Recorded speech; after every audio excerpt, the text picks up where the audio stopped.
गर्गाचार्य जी नामकरण कर रहे हैं। यशोदा ये आपका बेटा है, ये रोहिणी की गोद में इसका नाम होगा राम, पर बल अधिक होने से लोग कहेंगे बलराम। और ये कर्ष्यति कृष्ण, ये कृष्ण हैं जिनको देखकर लोग आकर्षित हो जाएं, जिनका हृदय इनकी तरफ खिंचा चला जाए। इनका नाम शुक्लो रक्तस्तथा पीता इतानि इदानीं कृष्णतां गतः। इनका नाम कृष्ण है, कृष्ण वर्ण है इनका, इसलिए कृष्ण इनका नाम है। अब भगवान बड़े हुए घुटनों के बल। अच्छा, मैया भगवान से क्या कहती है जानते हो? आज मैया दही मंथन कर रही है, वो कन्हैया वहां बैठे हैं, तो मैया पूछती जाती है कन्हैया, तो कन्हैया कहते हैं मैया अच्छा ये बता तेरी आंख कहाँ है? आप भी अपने बच्चों को कहते हैं तेरी आंख कहाँ है, तो कन्हैया भगवान आंखों में हाथ रख देते हैं, ये आंख। फिर मैया कहती तेरी नाक कहाँ? ये नाक। तेरा मुंह कहाँ? ये मुंह। तेरे कान कहाँ? ये कान। मैया ने सब सिखाया है। वो कन्हैया से बार बार पूछती रहती तेरे बाल कहाँ? तो वो बाल पकड़ लेते हैं। तेरी आंख कहाँ? ये आंख पकड़। तेरा माथा कहाँ? माथा पकड़ लेते हैं। भगवान के संग मैया सारी बातें करती है और ज्यादा से ज्यादा समय मैया भगवान के संग गुजारती है। क्या जीवन है, क्या भाव है माँ यशोदा का। माँ यशोदा हर हाल में कृष्ण के संग रहती हैं और दही मंथन करती हैं। माँ यशोदा के घर हजारों दास दासियां हैं, पर मैया यशोदा दही मंथन अपने हाथ से करती हैं कि अपने हाथ से निकाला हुआ मक्खन में अपने कृष्ण को खवाऊंगी। भगवान की पूजा स्वयं करो, भगवान की सेवा स्वयं करो, भरोसे काम नहीं होता। माँ यशोदा एक पल भी व्यर्थ गवाना नहीं चाहती थी। कृष्ण की सेवा मैं स्वयं करूंगी, पूजा मैं स्वयं करूंगी। एक दिन भगवान अपने घर में ही मक्खन पड़ा था, उसे निकाल कर खा लिया। मैया पहुंच गई, च्योरे लाला तेने मक्खन चोरी करी है। कन्हैया बोले मैया मैंने मक्खन ना चुरायो। तो लाला तेरे मुंह में मक्खन क्यों लगा है? कन्हैया बोले मैया तेने जो उंगलियों में बड़ी बड़ी अंगूठियां पहना रखी हैं ना, ये अंगूठियों में जो नग लगे हैं ये जल रहे थे, सो मैंने अपना हाथ मक्खन के मटके में डाल दिया, जलन कम हो जाए। अच्छा तो मुंह में कैसे लगा? बोले फिर मुंह में मक्खी बैठी तो मक्खी उड़ाया तो मुंह में लग गया। अच्छा, एक दिन कन्हैया अपने घर में मक्खन निकाल कर खा रहे थे, तभी भगवान की नजर खंबे पर पड़ी। वो खंबा मणि का था, मणि मतलब दर्पण जैसी थी, तो भगवान का भी चित्र खंबे पर दिखाई पड़ा। तो भगवान चिल्लाए मैया पकड़ियो चोर घर में घुस गयो है। अब मैया दौड़ी दौड़ी आई, लाला चोर कहाँ? तो कन्हैया खंबे के सामने खड़े होकर अपना ही चित्र दिख रहा था, प्रतिबिंब, ये मैया। और जैसी कन्हैया ने उंगली बढ़ाई तो वहां से भी उंगली आई। कन्हैया देख मुझे। कन्हैया बोले मैया देखियो ये मुख उंगली दिखाए। अब मैया चुपचाप खड़ी हैं और कन्हैया कह रहे मैया देख यानी मक्खन खाई लियो। उनके मुंह पे तस्वीर में मक्खन लगा, प्रतिबिंब में। देख मैया यानी मक्खन खाई लियो। मैया देख चोर घर में आ गयो। और भगवान रोए भी लगे तो वो भी रोने लगा, प्रतिबिंब ही तो है। भगवान सामान्य लीलाएं कर रहे हैं। क्यों? क्योंकि इन लीलाओं को देखकर बच्चे जब छोटी छोटी हरकत करते हैं ना, तो माँ बड़ी प्रसन्न होती है उसको देख करके। बच्चा चलता है, कुछ करता है, खेलता है। कई बार बच्चों को आटा मिल जाए तो आटा पूरे सिर में डाल देते हैं, नहा लेते हैं आटा से और पूरा आटा लपेट के जाते हैं माँ के पास। माँ देखती है, अरे हंसती है, नुकसान हो गया, वो नुकसान की भरपाई हो जाएगी। पर ये जो आनंद है, इस आनंद का लुप्त माँ उठाती है, ये आनंद है। छोटे माँ को बच्चा रोटी बनाते देख रहा, जब मैया रोटी बनाती तो कन्हैया भी बोलते मैया मैं भी रोटी बनाऊंगा। थोड़ा सा आटा मैया देती और कन्हैया एक छोटी सी चौकी रखते और आटा रखते और ऐसे ऐसे रोटी बनाती। भगवान जो काम मैया करे वही काम भगवान करें। एक दिन मैया भगवान की पूजा करने लग गई, तो भगवान बोले ला मैया मैं पूजा करूं। तो जैसे मैया स्नान कराए वैसे भगवान स्नान कराने लगे। जैसे मैया आंख बंद करे, एक पिताजी अपने बच्चे को लेकर के मंदिर गए, तो पिताजी हाथ जोड़ करके स्तुति करने लगे, कहने लगे त्वमेव माता च पिता त्वमेव, त्वमेव बंधुश्च सखा त्वमेव। हाथ जोड़ करके स्तुति करने लगे। तभी वो छोटा सा नन्हा सा बच्चा, उसने अपने पिता को देखा कि कुछ कह रहे हैं। अच्छा, उस बच्चे को कुछ कहना नहीं आता था, पर उसने अभी स्कूल जा करके काखा गाघा सीखा था, तो उसने भी कहने लगा काखा गाघा काखा गाघा काखा गाघा काखा गाघा काखा गाघा। पिता ने कहा क्यों, ये क्या कह रहा है?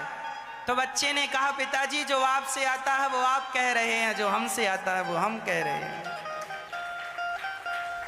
बच्चे वही सीखते हैं जो माता पिता करते हैं। इसलिए आप अच्छा काम करेंगे तो बच्चे अच्छा सीखेंगे, आप ही गलत काम करेंगे तो बच्चे तो गलत ही सीखेंगे। इसलिए बच्चों के संस्कार माँ बाप को देखकर बनते और बिगड़ते हैं। माता पिता अच्छे हैं, घर का वातावरण अच्छा है तो बच्चे अच्छे ही होंगे। इसलिए घर का वातावरण अच्छा करो। पति पत्नी तुम दोनों बड़े प्रेम से रहो। अब पिता शराब पी के आएगा, घर में पत्नी से झगड़ा करेगा, माँ पिता झगड़ा कर रहे हैं, तो बच्चों पर प्रभाव क्या पड़ेगा? इसलिए शराब पी के आए हो तो बच्चे भी फिर शराब की तरफ बढ़ेंगे। इसलिए कभी भी हमें यह काम नहीं करना चाहिए। हम अच्छे तो बच्चे अपने आप अच्छे होते जाएंगे। अब भगवान जब बड़े हुए तो घर घर ग्वाल वालों की मंडली तैयार किए। चलो गोपियों के घर आज मक्खन चोरी करते हैं, सखियों के घर जाते हैं, मक्खन चोरी करते हैं। गायों का सींग पकड़कर भगवान गायों के सामने खड़े हो जाते हैं, तो कभी बछड़ों की पूंछ पकड़कर भगवान भागते हैं। ऐसी सामान्य लीलाएं भगवान नित्य करते हैं। बलराम जी और श्याम सुंदर और ग्वाल वाल मंगल मधु मंगल है ना, ऐसे मन सुखा इत्यादि मित्रों के साथ भगवान जाते हैं और गोपियों के घर जाके छींके में मक्खन रखती हैं, वो खिड़की से घुस जाते हैं, ग्वाल वालों का गोला बनाते हैं, मक्खन निकालते हैं, खाते हैं, खिलाते हैं, मुटकियां फोड़ कर चले आते हैं। गोपियों ने एक दिन शिकायत की, मैया काहे गो सखी तेरे लाला की शिकायत करवे आई है। अच्छा का की हमारे लाला ने? तब गोपियों ने कहा वत्सान मुंचन क्वचित समय क्रोश संजात हासः स्तेयं स्वादवत्यथ दधिपयः कल्पितैस्तेययोगे मरकान् भोक्षन् विभजति सचेन्नाति भाण्डं भिनत्ति द्रव्यालाभे सग्रह कुपितो यात्युप्यक्रोश्यतो का। वत्सान मुंचन, मैया तेरे लाला ने आज सारे बछड़ों को खोल दिया। बछड़ों ने जाए कि गैया का सारा दूध पी लिया। मैया बुलाती है, क्यों रे लाला, ये गोपियां सच कह रही हैं, आज तैने इनके घर जाए कि सारे बछड़ों को खोल दिया?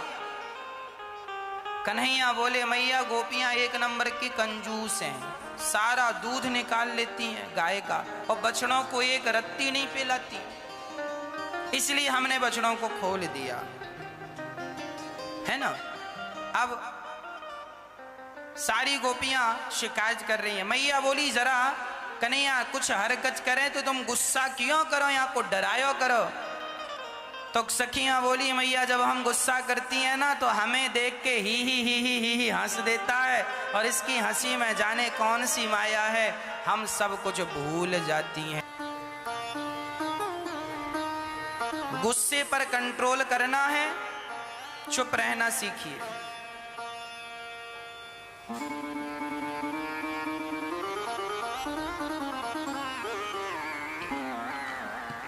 एक बहू हमारे पास आई, बोले गुरुजी हमारी सास बहुत गालियां देती है। हमने कहा अच्छा, बोले कोई उपाय बता दो। हमने उसे एक कागज की पुड़िया दे दी। हमने कहा ये पुड़िया ले लो, जब तुम्हारी सास गाली दिया करे तो इसे अपने मुंह में दबा लिया करो। अच्छा, हमने कहा जोर से दबाया करो, असर होगा। जी महाराज जी। अब वो बहू चली गई पुड़िया लेके। अब जब भी सास गाली दे तो वो अपने मुंह में पुड़िया दबाए, और सास जितनी जोर से गाली दे वो उतनी जोर से पुड़िया दबाए। अब सास को लगा कल तक तो मैं बोलती थी तो ये भी बोलती थी, अब सास को क्या पता कि ये बोलने की जगह पुड़िया दबा रही है। आज बेचारी बहू ने कुछ बोला नहीं क्योंकि वो पुड़िया दबाने में व्यस्त थी। दबाए कैसे? बोलेगी तो वो निकल जाएगी और दबेगी नहीं। हमने कहा था दबा के रखना हर हाल में। बात उसने मानी और दवाई। आधा घंटा तक सास का लेक्चर चला पर बहू ने चूं तक नहीं कहा, एक शब्द नहीं कहा। सास को लगा मेरी बहू बदल गई क्या। सास को लगा कल फिर ट्राई करती हूं। कल फिर सास ने अपना शुरू किया प्रवचन। अब बहू ने फिर पुड़िया दबाई, कोई उत्तर नहीं। अकेली सास बेचारी कब तक भौंके बताओ, कब तक चिल्लाएगी। भौंकने के लिए दो लोग चाहिए। यहां से हुआ भौं तो सामने से भी होना चाहिए ना, भौं भौं, तब तो मजा आए। अकेला कब तक भौंकेगा। तो बेचारी तीसरे दिन 15 मिनट, चौथे दिन 5 मिनट, छठवें दिन सास को लगा मेरी बहू को हो क्या गया है, कोई उत्तर ही नहीं देती मेरी गालियों का, मैं कितना भी डांट लूं। पहले तो बड़ा बक बक बक बक करती थी। अब सासू माँ पहुंच गई। बहू बहू अब तुम हमारी बेटी हो गई हो, ऐसी हमारी बेटी थी। कितना भी हम उसे डांटें कुछ भी कहें पर वो कोई जवाब नहीं देती थी। हृदय से लगा लिया सास ने बहू को और कहा अब से तुम हमारी बेटी हो और तुम्हारा स्वभाव बदल गया, अब हमें बड़ा अच्छा लग रहा। वो बहू दौड़ी दौड़ी आई, महाराज जी आपकी पुड़िया में क्या जादू है। हमने कहा क्या हुआ। बोले सास तो माँ बन गई। अच्छा। हमने कहा पुड़िया खोल के देखो। उसने पुड़िया खोली तो उसमें कुछ नहीं। महाराज जी इसमें तो कुछ नहीं है। हमने कहा बहन पुड़िया में कुछ नहीं था। तो बोले सास में परिवर्तन कैसे हो गया, बदल कैसे गई। हमने कहा सास इसलिए बदल गई कि आपसे हम कहते कि चुप रहा करो तो आप चुप तो रह नहीं सकती थी, इसलिए हमने काम बता दिया पुड़िया दबाने का। तो 6 दिन में ही परिवर्तन हो गया। हम लोग हमेशा ये सोचते हैं कि तुम अपने आप को बदलो, तुम अपना स्वभाव बदलो। हम सामने वाले का स्वभाव बदलना चाहते हैं। यदि हम अपने आप को बदल लेंगे ना तो सामने वाला अपने आप बदल जाएगा। भक्तों, जमाने को बदलना है तो पहले अपने आप को बदलना होगा। बहू ने अपने आप को बदला तो सास बदल गई। वो चुप रहने लग गई तो सास से माँ हो गई। सामने वाला भी बदल जाएगा। कब? जब हम स्वयं बदलेंगे। समझ में आई बात? इसलिए हम ये ना गाना गाएं कि तुम बदल जाओ, तुम बदल जाओ। शुरुआत अपने से करें, हम बदल जाएं। हम अपना स्वभाव बदल लें, अपना चिड़चिड़ाना बदल लें, शांत चित्त से रहना सीख लें। हर बात का उत्तर देना जरूरी नहीं है, हर गाली का प्रति उत्तर देना जरूरी नहीं है। शांत चित्त से समझदारी से जीवन जियोगे तो आनंदमय जीवन होगा। अब भगवान बड़े हुए, नामकरण संस्कार गर्गः पुरोहितो राजन, यदो नाम सुमहातपा, ब्रजम जगाम नंदस्य वसुदेव प्रचोदितः। गर्गाचार्य जी भगवान वसुदेव जी के गुरु थे। कहा वसुदेव जी ने जाइए पुत्र का नामकरण संस्कार गुरुदेव आप कर लें। गर्गाचार्य जी भगवान का नामकरण संस्कार करने आए। हमारे हिंदू धर्म में, सनातन संस्कृति में संस्कारों की बड़ी महिमा रही है मैया। बच्चों को संस्कार देना ना भूल जाइएगा। धन दौलत बाद में दिया करो, बच्चों को संस्कार पहले दिया करो। बंटवारे में धन दौलत नहीं, संस्कार। यदि बेटा योग्य है तो उसे धन देने की जरूरत नहीं है, योग्य है तो काम बन जाएगा। धन दौलत तो बाद का विषय है ना। तो पहले संस्कार दीजिएगा, मजबूत बनाइएगा, स्ट्रांग बनाइए। बच्चे का चरित्र मजबूत कर दीजिएगा, बच्चों का चरित्र मजबूत कर दीजिएगा। बच्चों का स्वभाव अच्छा, बड़ों के प्रति सम्मान हो, व्यवहार अच्छा हो। आज हम लोगों को देखते हैं अधिकांश लोग व्यवहार कुशल नहीं है आज। मैया जी, आज समाज में रिश्तों में खटास क्यों है? क्योंकि आज व्यक्ति व्यवहार कुशल नहीं है। आज लोगों को व्यवहार करना नहीं आता, बात करनी नहीं आती, सामने वाले से बात कैसे करनी है। लोग बात कैसी कर, चलो हटो हटो हटो हटो हटो, रास्ता दो, चलो चलो चलो, ये कोई बात करने का तरीका है? किसी को भी हटो हटो, कुछ भी ना, कुछ भी ना। हम एक बात कह दें मेरी माँ, गरीब से गरीब आदमी क्यों ना हो, मजदूर आदमी ही क्यों ना हो, पोंछा लगाने वाली या पोंछा लगाने वाला ही क्यों ना हो, जूता सिलने वाला ही क्यों ना हो, हमें सम्मान सबका करना चाहिए। यदि हम सम्मान सबका करते हैं तो यह निश्चित है कि आप व्यवहार कुशल हैं। व्यवहार कैसे करना है? कोई आवे सामने, अब एक उदाहरण से हम देखो, आप यदि दुकान चलाते हैं तो आजकल ना दुकानदारी में, बिजनेस व्यापार में भी सबसे पहले व्यवहार कुशलता है। क्या है? व्यवहार कुशलता। एक बार मुझे अपनी बात याद है, मैं आपको अपनी बात करता हूं, लोगों का व्यवहार कैसा है और कैसा होना चाहिए। एक बार हमारे घर में कोई उत्सव था तो हमारे यहाँ पान की जरूरत थी। पान, लोग आ रहे थे तो उन्हें पान, तो हम पान वाले की दुकान में गए और हमने कहा पान वाले भैया से, भैया जरा 50 मीठे पान लगा के दो। उसने कहा हम 10 मिनट में आपको दे रहे हैं। 10 मिनट तक हमने दूसरा काम किया। 10 मिनट बाद हम पान वाले की दुकान में गए, कहा पान दो, तो उन्होंने पान दिए तो सारे पान डैमेज थे। किसी में लौंग नहीं थी तो किसी में मसाला गिर रहा था। हमने उससे कहा भाई ये पान आपने दिए हैं, इसमें देखिए ये व्यवस्थित नहीं है, जरा इनको ठीक करिए। कोई मेहमान आएगा तो पान पान की तरह, अब खुला पान पूरा दे दे तो अच्छा लगेगा, पान पान की तरह लपेट कर देना होता है। लौंग लगाओ पान में, बढ़िया व्यवस्थित करो। अरे भाई लेना है लो, नहीं लेना नहीं लो, ऐसे ही मिलते हैं हमारे यहाँ। हमने कहा अच्छा ऐसे ही मिलते हैं। हमने कहा हम पैसे दे के ले रहे हैं कि फ्री में ले रहे हैं? हमने कहा जब पैसे दे के ले रहे हैं तो जैसे मिलते हैं वैसे ही दो। ना ना ना ना ना। हमने कहा ठीक है तो हम कहीं और से ले लेंगे। हम चले गए। अर्थ क्या हुआ? 50 पान, यदि एक पान 5 रुपए का था तो उसके पास कितने रुपए भी पहुंच जाते? अर्थ क्या निकला? उसने अपनी ग्राहकी बर्बाद कर ली। हम जैसे ग्राहक अब उसकी दुकान में कभी नहीं जाएंगे। अर्थ क्या निकला?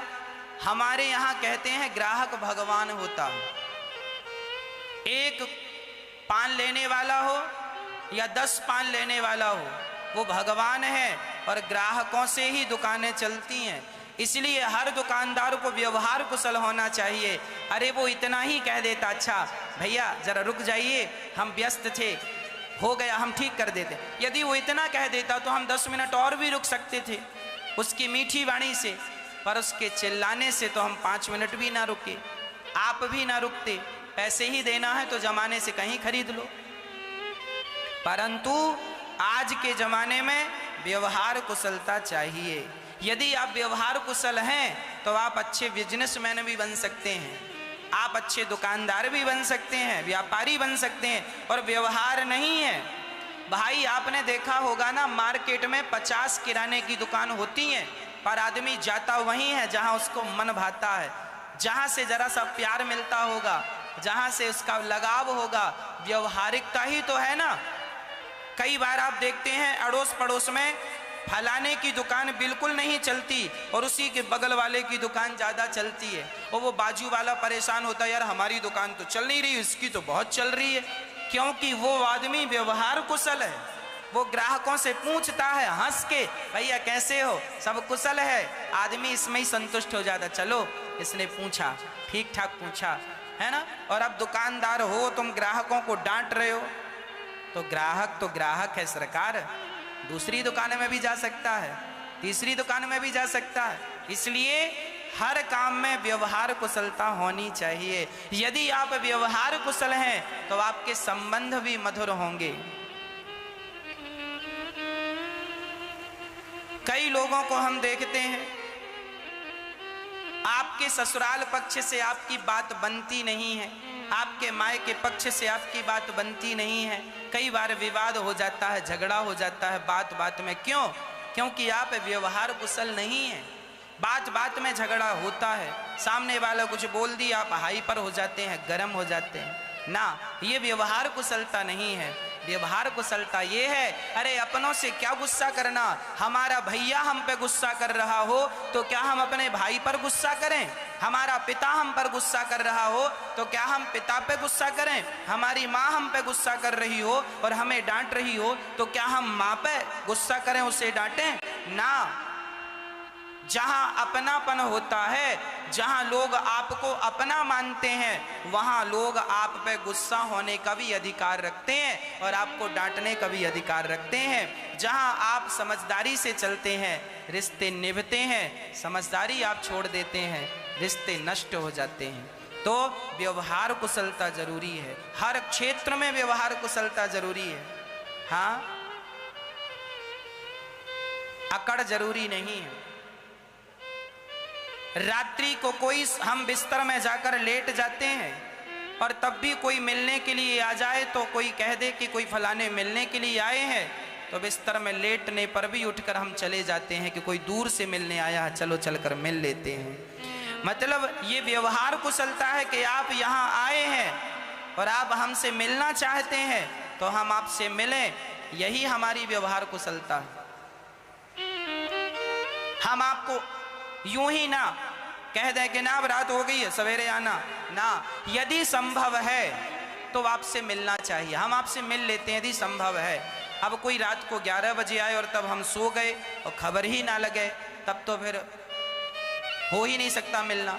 पर जब तक आंख खुली है और पता चल जाए कि आप मिलने आए हैं तो हम जरूर, हम पढ़ रहे हैं, दोपहर को हम खा के थोड़ा सा लेट कर पढ़ लेते हैं और पढ़ते समय जब पता चलता है कि कोई आकर बैठा है मिलने के लिए, तुरंत हम आपसे मिलने आ जाते हैं। कथा में आने के पहले भी हम आपसे मिलने आए, भले हम 2 मिनट आपको राधे राधे कह दें, पर मिलना है। जब हम आपसे प्रेम करते हैं तभी तो आप हमसे प्रेम करते हैं। यदि हम आपसे प्रेम ना करें तो आप हमसे प्रेम क्यों करेंगे? तो हर क्षेत्र में व्यवहार कुशलता चाहिए। क्या चाहिए? व्यवहार कुशलता। एक प्रेम, आज का इंसान पैसों का भूखा नहीं है, कोई भी आज का इंसान प्रेम का भूखा है, पैसों का कोई भूखा नहीं है। प्यार चाहता है, प्यार। हर व्यक्ति गरीब से गरीब हो, प्रेम का भूखा है साहब। इसलिए प्यार किया करो, सब में भगवान है यही सोचकर प्यार किया करो, तो वो प्यार भगवान से हो जाएगा। बच्चों को व्यवहार कुशलता सिखाओ, अपने से बड़ों से कैसे बातें करनी चाहिए। अधिकांश हम देखते हैं बच्चों को अपने से बड़ों से बात करनी नहीं आती, चिल्ला चिल्ला के बात करते हैं, उल्टे सीधे शब्दों का प्रयोग करते हैं। बच्चों को सिखाओ बेटा शालीनता से बात किया करो। कई बच्चे जोर जोर से बोलते हैं ना, गलत है, बहुत तेज नहीं बोलना चाहिए, शालीनता से, सामने वाला सुन ले और आप सुन ले बस। तीसरा आदमी खड़ा है उसे भी सुनाई ना पड़े, आहिस्ता आहिस्ता बोलिए, धीरे धीरे बोलिए, अच्छा बोलिए। ये सारी बातें बच्चों को सिखाओ, काम आएंगी भविष्य में। अभी बच्चे बच्चे हैं, कल बड़े होंगे, यही बातें काम आएंगी। आजकल आप देखते हैं ना, सेल्समैन लोग जो आते हैं, किसी बड़ी बड़ी कंपनियों के जो प्रचारक होते हैं ना, वो कितनी अच्छी बातें करते हैं। जैसे आपके घर में वो पानी वो लगाने वाला आता है, आरओ लगाने वाला, कितनी बढ़िया। सर रात को 2 बजे, दिन के 2 बजे बेल बजाएगा, 2 बजे नींद में आप गुस्से से आए, कौन? आरओ वाला आया, आरओ वाला। अरे हमारे घर में आरओ लगा है, अब फिर आ गए, अभी पिछली बार तो लगवाए थे। अरे सर हम इसलिए आए हैं, यदि कोई खराबी आ गई वो फिल्टर विल्टर बदलने का तो हम करवाएं काम। नहीं नहीं सब बढ़िया, अभी तो लगा पिछले महीने। हाँ सर हमारा नंबर रख लीजिए, कभी भी आपको अड़ोस पड़ोस में जरूरत पड़े हमका संपर्क कीजिएगा। आप उस पर चिल्लाते हैं, कई बार तो गालियां लोग निकाल देते हैं, पर फिर भी वो सेल्समैन जो है ना, उन्हें सिखाया जाता है कि तुम्हें सामने वाले से कैसी बात करनी है। यदि तुम भी गुस्सा कर लोगे तो कैसे तुम्हारी बिक्री होगी, कैसे तुम्हारा काम चलेगा। इसलिए वो तुम पे गुस्सा करे चलेगा, तुम्हें उस पर गुस्सा नहीं करना। ये सिखाया जाता है, पढ़ाया जाता है, तब कहीं जाके आदमी अपना व्यापार, अपना बिजनेस सफल बना पाता है। कोई भी व्यापार बिजनेस करने के लिए आज व्यवहार कुशलता चाहिए। आपको सबसे पहला पाठ व्यवहार का सीख लेना चाहिए। ये जीवन भर काम आएगा, ताउम्र काम आएगा। हर क्षेत्र में व्यवहार है। इसकी हंसी देख करके, अच्छा भगवान की हंसी भी बड़ी प्यारी है। भगवान ना सदा हंसते ही रहते हैं और आप लोग सदा रोते ही रहते हैं। इसलिए आप इंसान हैं और वो भगवान है। जो हंसे वो भगवान, जो रोए वो इंसान। आप लोग सदा रोते रहते हैं, रोते रहते हैं, रोते रहते हैं। कुछ भी मिला रोना है, रोना है, रोना है। आदमी हंसना चाहता ही नहीं है। जितना तुम्हारे पास है उतना ही बहुत है प्रसन्न रहने के लिए। एक आदमी का 10 लाख रुपए का फायदा हो गया। हमने कहा क्यों भाई अब तो प्रसन्न हो, 10 लाख रुपए महीने में मिले हैं। अरे महाराज जी कैसे प्रसन्न रहे, हमारे पड़ोसी को तो 15 लाख का फायदा हो गया। वो अपना फायदा देख के खुश नहीं है, पड़ोसी के फायदे को देखकर दुखी है। इसलिए हमें सदा हर हाल में मैया जी क्या रहना चाहिए, प्रसन्न रहना चाहिए, खुश रहो। हर हाल में खुश रहा करो। पति अच्छा है तो भी खुश, और बुरा है तो अब क्या कर लोगे। अब बुरा है तो आप अच्छा कर सको तो कर लो, नहीं जैसा है अब वैसा ही रहेगा, उसे बदला नहीं जा सकता। अब उसी के संग खुश रहना सीख लो। अब दुखी रहने से भी क्या होगा, सारी जिंदगी तुम्हारी रोते रोते चली गई। अब जरा मुस्कुरा लो, हंस लो। देखो जिंदगी में ना समझौता करना सीख लेना चाहिए। एक मैया बोली महाराज जी हमारे पति, अब हम अपने पति से तलाक लेना चाहते हैं। वो मैया ये बात कब बोल रही थी, जब वो 60 साल की हो गई। 60 साल की मैया बोली महाराज हम अपने पति से तलाक लेना चाहते हैं। जब उनके नाती पोते बड़े बड़े हो गए थे, शादी हो गई नाती, तब कह रही हैं बुढ़ापे में हम पति से तलाक लेना चाहते हैं। हमने कहा मैया क्यों। अरे बुढ़े से कोई सुख नहीं मिला, जीवन भर परेशान किया, रुलाया, सिर्फ दर्द दिया। सारी जिंदगी इसके संग, बुढ़े के संग रोते रोते गुजर गई, कोई सुख नहीं दिया इस आदमी ने। हमने कहा मैया कोई सुख नहीं दिया इस आदमी ने, तो अब 60 साल में तुम तलाक लेके क्या सुख लेने जाओगी। कौन सा सुख चाहिए अब तुम्हें 60 साल बुढ़ापे में। अब जितने सुख मिलने थे सो मिल गए। अब सारी हाथी निकल गया है, पूंछ बची है। सारी जिंदगी निकाल दी, थोड़ी सी और निकाल लो। बुढ़ापे में काहे माथे में कलंक लगाती हो। जीवन में समझौता कर लो। तुम्हारा पति दुष्ट है, यदि तुम्हारा पति कांटा है तो बबूल के संग, हमारे घर के अगल बगल में बबूल लगा है माना कि, तो अब हम क्या करें कि बबूल के कांटों के संग रहना ही सीख लें। हमारे घर के बगल में यदि गुलाब लगा होता तो हम गुलाब के संग रहना सीखते। तुम्हारा पति जैसा है, तुम्हारी पत्नी जैसी है, तुम्हारा बेटा जैसा है, तुम्हारा जीवन जैसा है, उस जीवन में अब पॉजिटिव रहना सीख लो। मंदोदरी रावण के संग जीना सीख गई कि नहीं। रावण कोई अच्छा था। अब सोचो आपका पति आपके सामने दूसरी औरत को उठा के ले आए और कहता है रावण सीता से, ऐ सीता तुम हमारी तरफ देख लो, हम तुम्हें मंदोदरी आदि, अब आगे मंदोदरी तुम्हारे पांव में तेल लगाएगी और तुम्हारी सेवा करेगी, तुम्हारी दासी बनेगी मंदोदरी। यदि तुम हमारी रानी बन जाओगी तो मंदोदरी तुम्हारी, हम मंदोदरी को दासी। अब सोचो मंदोदरी को कितना बुरा लगा होगा। ये सुंदर कांड में लिखा है। रावण कहता है, ऐ सीता एक बार बिलोक मम ओरा, देख मंदोदरी आदि सब रानी, ये मंदोदरी आदि जो रानियां है ना, ये तेरे चरणों में सेवा करेंगी, तेरे कपड़े धुलेंगी, एक बार मेरी तरफ देख ले सीता। अब सोचो मंदोदरी भी बगल में खड़ी थी, सुन रही थी। अब सोचो मंदोदरी को कितना गुस्सा आ रहा होगा, मेरा पति कह रहा दासी बना दूंगा। आपका पति कहता हो ऐसा, तो आप बगल में खड़ी हो, किसी महिला को देख के कहे तुम आओ हमारे पास, पर हमारी पत्नी तुम्हारे कपड़े धुलेगी, तो आपको बुरा लगेगा कि नहीं? तो महारानी बनना या दासी बन जाएगी, आपको बुरा लगेगा? पर सोचो मंदोदरी जैसी स्त्रियां अपने रावण जैसे पति के संग रहकर भी वो आदी हो गई। चलो अब जैसा है, विधाता ने जैसा लिखा है वैसा मिल गया। अब ये जिंदगी काट लो, अब अच्छे कर्म करेंगे तो अगली बार भगवान कृपा करके सब बढ़िया करेंगे। अब ये जो जा रही है इसे जाने दो, समय को काट लो भैया किसी बहाने से। लिखा किस्मत में मिटता नहीं मिटाने से, लिखा किस्मत में मिटता नहीं मिटाने से, समय को काट लो भैया किसी बहाने से। अब ये बताएं, ये तुम समय थोड़ा सा काट लो, जैसा है पति, जैसी है पत्नी, जैसा बेटा बेटी, उनके संग काट लो, समय गुजार लो। समय ही तो गुजारना है, मौत तो आ ही रही है, फिर जब मौत आ जाएगी तब फिर मौत के संग चले जाएंगे, सब छूट जाएगा झंझट। जब तक मौत दूर है तब तक हंसते मुस्कुराते जी लो। अरे रोकर भी गुजरना है, हंसकर भी गुजारना है, तो क्यों रोकर गुजारें, हंसकर गुजार लें। गुजारना ही तो है, तो रोकर क्या फायदा।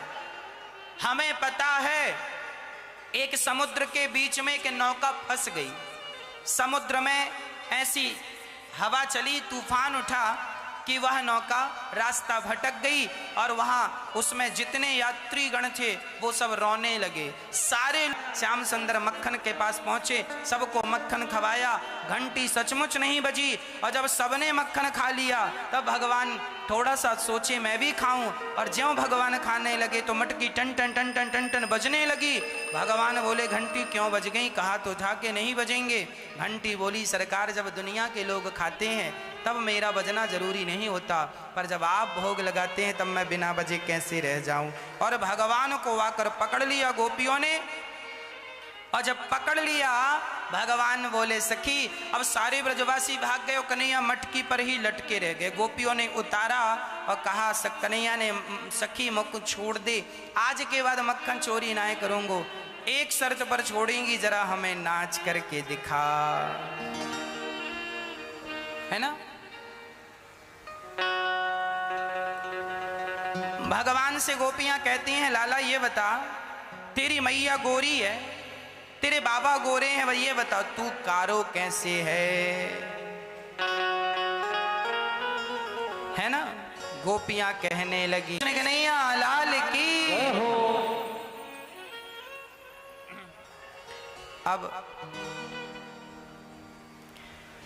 भगवान मिट्टी एक दिन माँ यशोदा लाला को लेके गई और लाला ने अर्थात श्याम सुंदर ने माटी खाई ली। मैया ने लाला मुंह खोल, मिट्टी खाई, मुंह खोला तो इतने से मुख में सारा ब्रह्मांड माँ यशोदा को श्याम सुंदर ने दिखाया।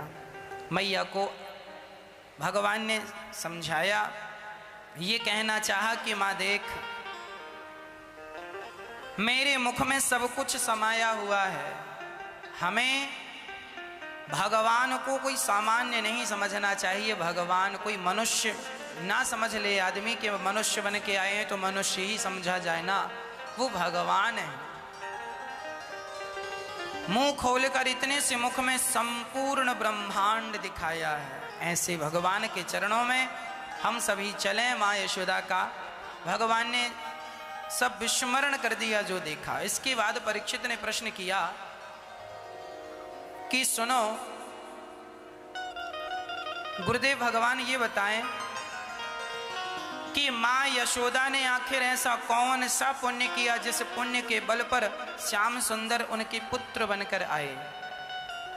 मैया एक बात बताएं, बिना पुण्य के आपको कुछ भी नहीं मिलता। आप यदि पुण्यशाली हैं तो आपको बढ़िया दाल चावल सब्जी रोटी मिलेगी, और पुण्य नहीं है आपके ज्यादा तो नमक रोटी से गुजारा करना पड़ सकता है।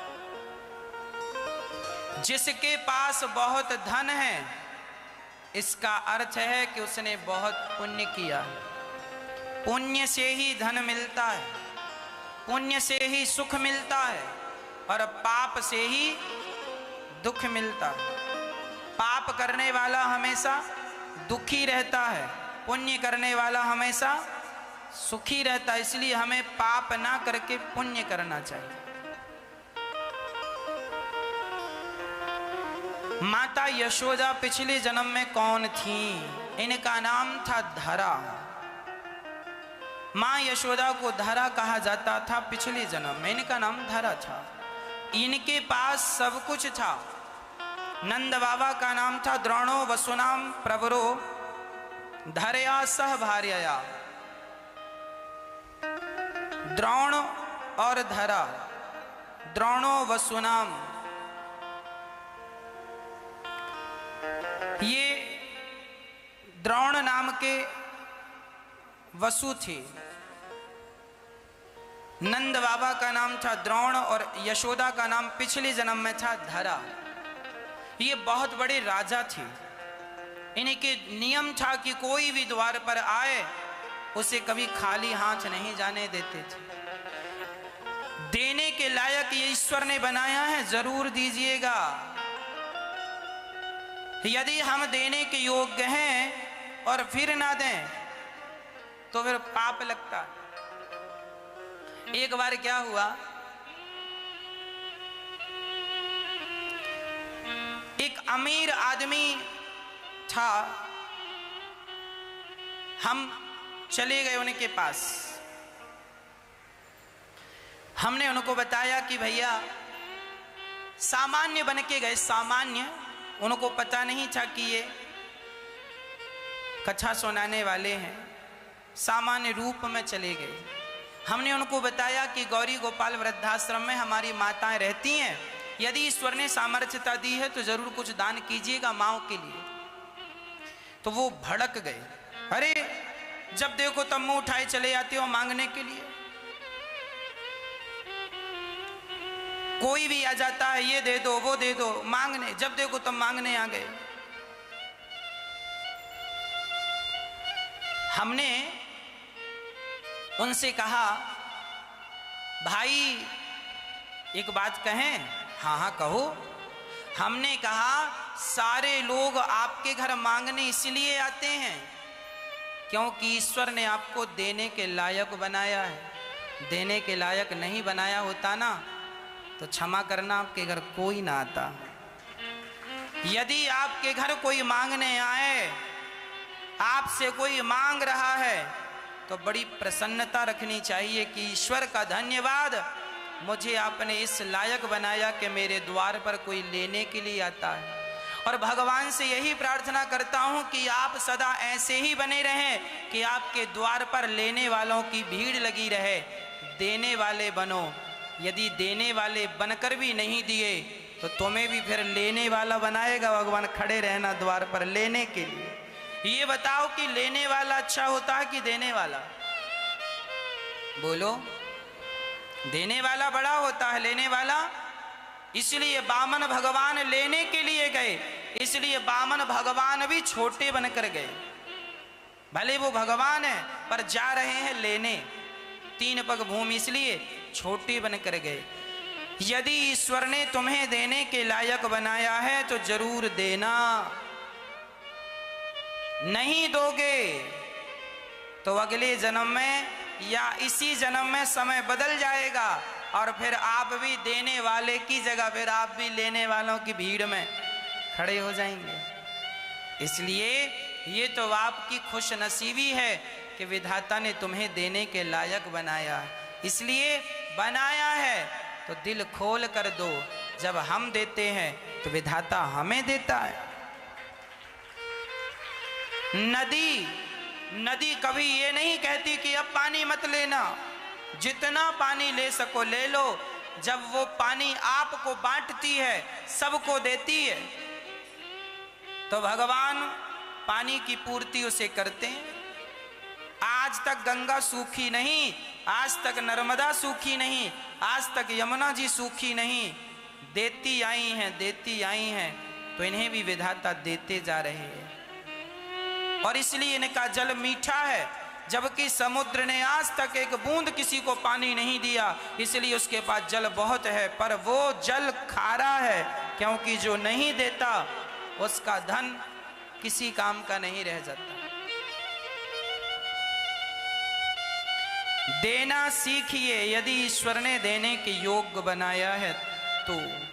द्वार पर कोई आए तो माता धरा, इसलिए ये दास अनिरुद्ध आपसे कहता है कि गौरी गोपाल वृद्धाश्रम में जो माताएं रहती हैं, इन माओं के लिए यदि देने के लायक हो तो आप जरूर देना। कौरवों के पास धन आया, उन्होंने धर्म नहीं किया, तो वही धन उन्हें डुबा देता है।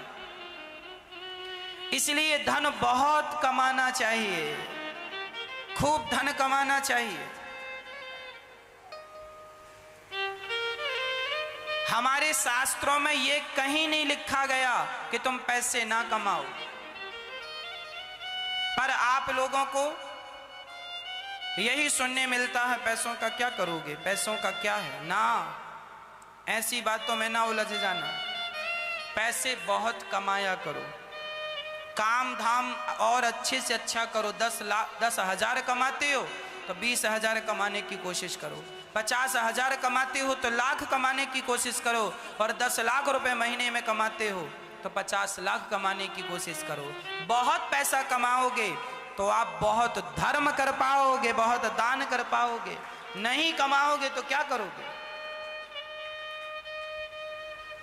इसलिए बच्चों को कहो वो अपने आप को सफल बनाए। पैसा कमाने, व्यापार करना, बिजनेस करना, पैसा कमाना बुरा नहीं है, पैसों का दुरुपयोग करना बुरा है। सदुपयोग करेंगे तो आप अमर हो जाएंगे। मरने के बाद भी लोग याद करेंगे, वाह ऐसा आदमी था कि उसने अपने जीवन में जितना धन था सब धर्म के लिए था। धर्मो रक्षति रक्षिता।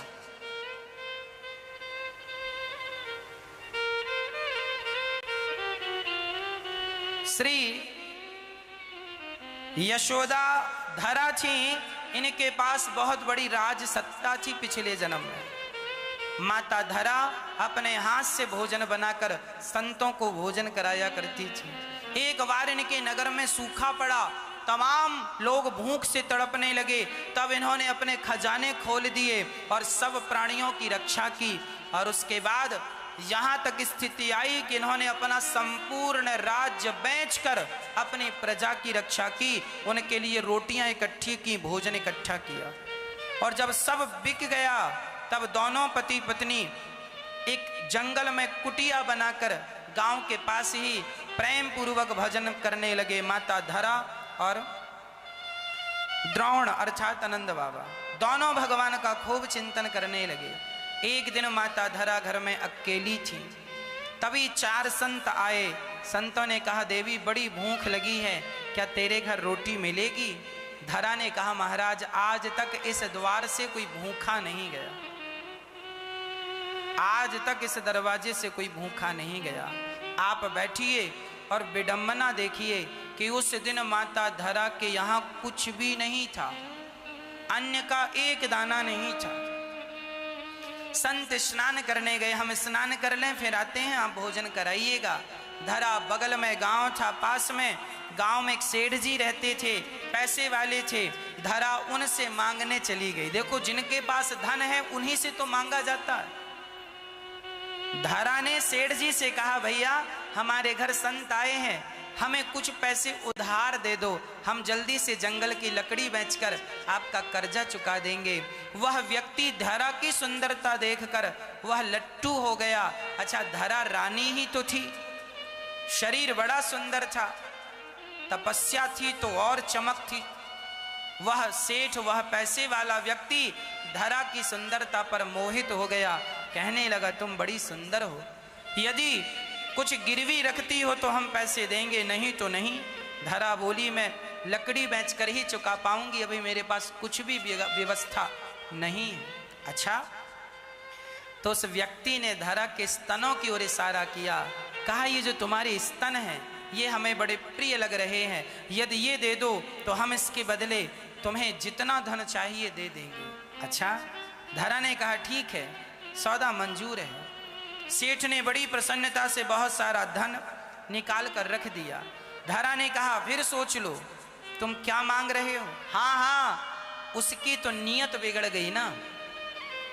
धरा ने विचार किया कि यदि मैंने अपने स्तन से नहीं दिए तो संत भूखे चले जाएंगे, और अभी मेरे पास कुछ भी नहीं है देने को। यदि शरीर के अंग देने से यदि संतों का पेट भरता है तो शरीर में तो चमड़ा ही है, ये चमड़ा एक दिन नष्ट होगा, इसे चमड़े की प्यास है तो अपना चमड़ा दे देते हैं।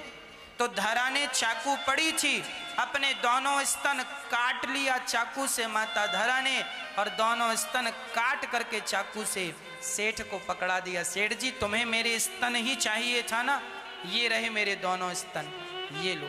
ये दे दिया, पैसे लिए, वह अवाक रह गया, देखता रह गया। पैसे लिए और बाजार से सामान खरीदा, संतों के पास भोजन तैयार करके पहुंच गई, परोसा। संतों ने देखा कि माता धरा के शरीर से रक्त की धार बह रही है, रक्त की धार बह रही है।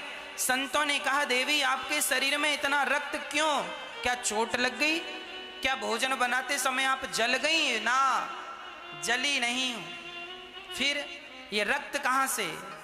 महात्मा जी पहले आप भोजन कर लीजिए। संतों ने कहा ना, हमसे भोजन नहीं खवेगा, पहले बताओ ये रक्त कैसा, हम कोई इलाज करें आपका? बोले महाराज अब इसका कोई इलाज नहीं। तो ये रक्त आया कहां से, चोट कैसे लगी तुम्हारे हृदय में? तब धरा ने कहा आज मेरे घर में अन्न का एक दाना नहीं था और आपको भोजन कराना था, जिससे मैं पैसे लेने गई उसने मेरे स्तनों की डिमांड रख दी। तो मुझे लगा कि शरीर तो एक दिन नष्ट हो ही जाएगा, यदि ये शरीर किसी के काम आ गया तो काम आ जाए, नहीं तो ये तो नष्ट होना ही है। तो धरा ने अपने स्तन काट करके और संतों का पेट भरा। जब संतों ने ये बात सुनी कि हमारे भोजन के लिए इन्होंने अपने शरीर का एक अंग काट दिया, तो वो संत से स्वयं भगवंत प्रकट हो गए। वाह माँ, ऐसा दानी, आप जैसी माओ के अब मैं पुत्र बनकर दूध पीऊंगा। वही धरा यशोदा बनी और वो संत नहीं, स्वयं भगवंत परीक्षा लेने आए और भगवान उनके पुत्र बन के यशोदा की गोद में माँ यशोदा का दूध पी रहे हैं और माँ झूला झूला रही है। धन्य है माँ यशोदा।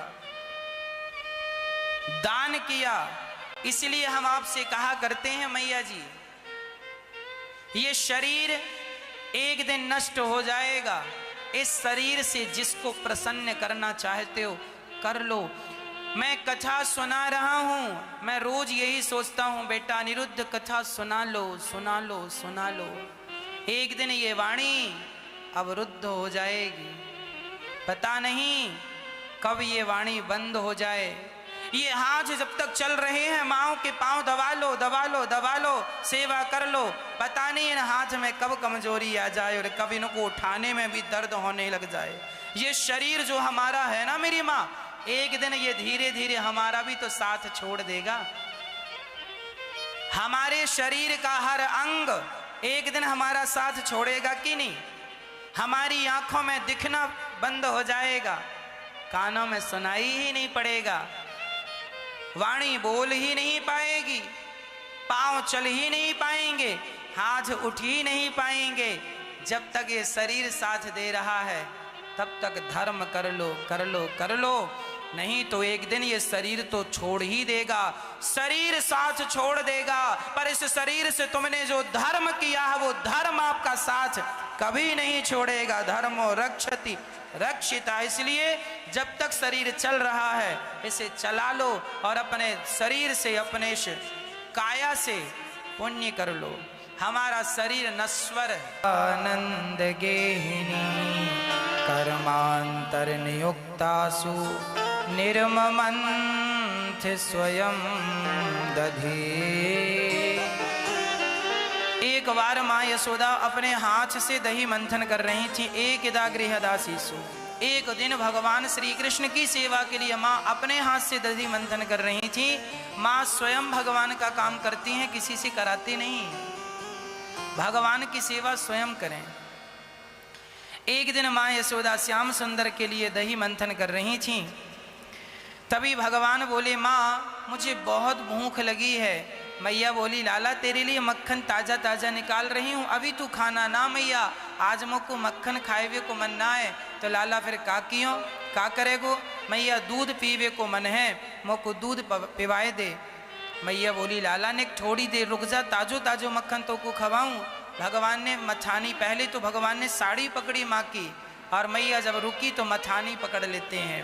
अब मथानी चलाएंगे ना तो भगवान का हाथ मुड़ जाएगा, इसलिए माँ ने मथानी को वहीं छोड़ा और लाला को कहा, अच्छा ठीक है आज हम तुम्हें दूध पिलाते हैं। गोद पर बैठ गए श्याम सुंदर और माँ ने स्तनपान कराया। कन्हैया टुकुर टुकुर माँ को देखते हैं, माँ की तरफ देखते हैं, कभी माँ की बिंदी निकाल के अपने माथे पे लगाते हैं। फिर मैया, छोटे छोटे बच्चे जब दूध पीते हैं ना तो वो माँ के साथ ऐसी हरकत करते रहते, कभी माँ की बिंदी निकाल के खुद लगा लेंगे। भगवान ने भी माँ की बिंदी निकाली और खुद लगाई। मैया ने फिर निकाली लाला के, फिर बिंदी लगाई।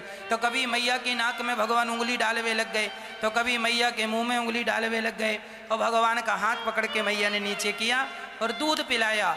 तब तक चूल्हे पर जो दूध चढ़ा था, मैया यशोदा ने श्याम सुंदर को पिलाने के लिए जो दूध पकाने के लिए रखा था वो दूध उफनने लगा।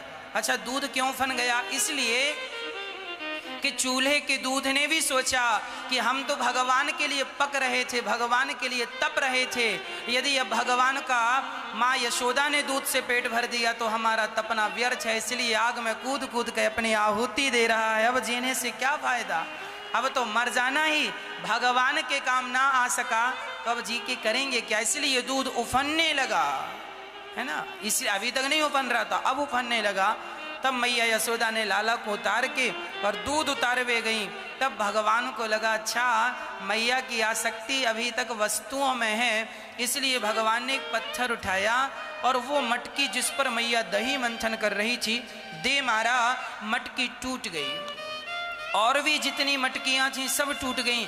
अब भगवान को डर लगा कि मैया मुझको पकड़ के मारेगी, तो भगवान जाके चुपचाप छिप गए। मैया ने बाहर आके देखा कि सारी मटकियां टूटी हैं। अब मैया आग बबूला हो गई, आज कन्हैया को दंड ना दिया तो लाला बिगड़ जाएगा। तुरंत छड़ी उठाई, ओ कन्हैया कहाँ है? अब भगवान भागने लगे। अब विचार करो, जो भगवान 2 पग भूमि में दुनिया नाप लेते हैं, क्या वो भगवान भागेंगे तो मैया पकड़ सकेगी? अरे मैया को पकड़ने की हिम्मत नहीं थी, पर भगवान के पीछे, भगवान को पकड़ने के लिए जो भागता है, स्वयं भगवान कभी ना कभी कृपा करके पकड़ में आ ही जाते हैं। हमारी सामर्थ्यता नहीं है कि उन्हें पकड़ सकें, पर भगवान स्वयं जब कृपा करते हैं तो भगवान कृपा के कारण पकड़ में आते हैं। अब भगवान भाग रहे हैं और पीछे पीछे मैया, उनके बाल खुल गए, बालों में लगे पुष्प बिखरने लगे, और मैया श्याम सुंदर को पकड़ने वाली थी तो फिर भगवान दूर, फिर पकड़ने वाले दूर। तब कृपा करके जब मैया पसीने से भीग गई, अब भगवान को लगा पकड़ में नहीं आएंगे तो मर जाएगी मैया। याद रखना, भगवान तब ही पकड़ में आते हैं जब स्थिति बिल्कुल मरने की हो। गोपियां भी जब श्याम सुंदर छोड़कर गए तब गोपियां भी तो कहती हैं कि अब प्राण निकल जाएंगे, अब बिल्कुल प्राण निकल जाएंगे। जब प्राण निकलने की स्थिति हुई, उसी समय साक्षात मनमथा ईश्वर प्रकट हो गए। भगवान तब मिलते हैं जब भक्त मछली की तरह तड़पता है। और जब मैया के प्राण निकलने की स्थिति आई, अब थक कर चूर हो गई, अब प्राण निकल जाएंगे, तब भगवान पकड़ में आए। और पकड़ में आए, हाथ पकड़ के कन्हैया का कहा, चल आज तेरी आरती उतारूं। कन्हैया बोले, अच्छा मैया आरती उतारेगी, चलो। अरे ये वाली आरती नहीं, तेरी अलग वाली आरती उतरेगी आज। अच्छा